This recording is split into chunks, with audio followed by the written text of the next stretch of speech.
When you're out there in the middle of nowhere and it's dark and you can hear them at a distance, it kind of gives you a little bit of peace and makes you realize that there's a lot of beauty out there if we just stop and look at it. Oh, it was so exciting. The sun was coming up and the moon was still in the sky, and they just started coming in wave after wave. Well, I thought it was pretty spectacular. Come in with the sunshine on, the kind of a, a golden yellowish color, and it's really beautiful.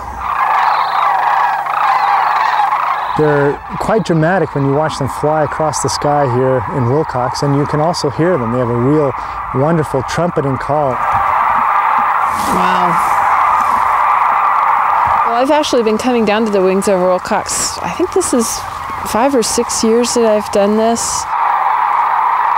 I just didn't know there was sandhill cranes in Arizona, and I thought it was a pretty good opportunity to come find out where they were and see them. My wife's very much into birds. We've been here 3 years ago. We read about the swings over Willcox, and the fact that there's over 20,000 cranes here amazed us initially. I didn't even know there were cranes in Arizona. This is a great opportunity for people to see just hundreds of thousands of them in a flock together, and to hear that sound. The noise that they make when they all fly over in mass like that is just awesome. One of the really fascinating things about crane behavior is their migration. They migrate thousands of miles. Actually, some of the sandhill cranes that are wintering here in Willcox may breed in Russia. This is when I like to shoot the birds actually flying, because you get that little kiss of light on them and it's just so much prettier.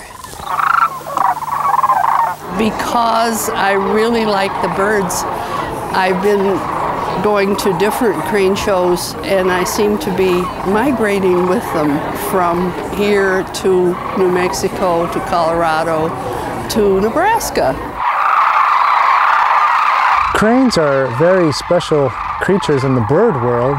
They've been revered throughout many different cultures. The crane is a very strong bird when it comes to the animal spirit world.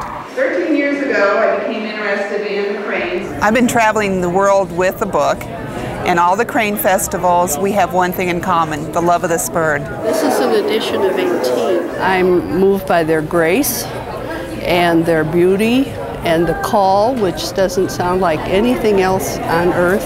It's from some distant time in the past that's just touches me. They've been here in the valley for several decades and probably have been coming here for several eons. For birders, this is just an incredibly rich and diverse valley. Not only the cranes, but sparrows and the raptors. Just a wonderful place for raptors. It's very diverse. Come for the cranes, but see everything else.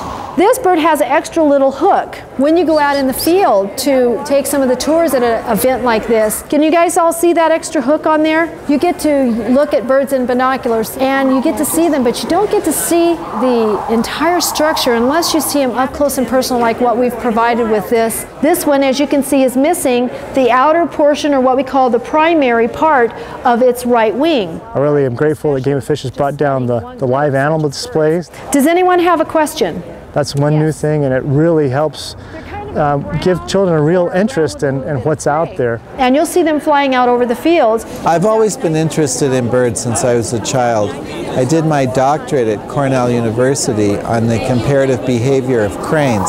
And at Cornell University, I met a gentleman from Wisconsin, Ronald Sowie. And we decided to establish the International Crane Foundation as a private organization dedicated to the conservation of the world's 15 species of cranes. First time I saw a crane, I just started a new job, and the only time I could take vacation was in March.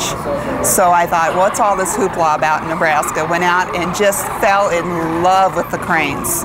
The way they dance, the cry of the crane, just everything about these wonderful prehistoric birds I fell in love with. The sandhill cranes themselves are considered one of the oldest living fossils, so to speak.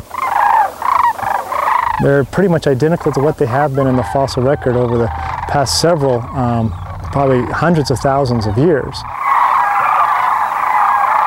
They're an impressive bird. They really are. They're big. They're easy to find. Birding, you get to see things. You might not see that many, but you at least see something. But sometimes when you go out for some of these other animals, you don't see anything. I think the reason that more people are interested in birding is partly because of education, that there are excellent field guides available. It's quite well known that birding is a very good economic impact to all sorts of communities around the United States and probably around the world. It's a serious economic deal for me. I'm an artist, and to make a living as an artist is not an easy thing. This is the fastest growing sport right now, and I think it's because we're centering back on family and children time. Plus also it's the fastest growing sport for women right now. 52% of birders are women. I would see a bird, I had to know what it was. I wasn't satisfied to just know it was a bird. And I have a great field guide. It's always with me.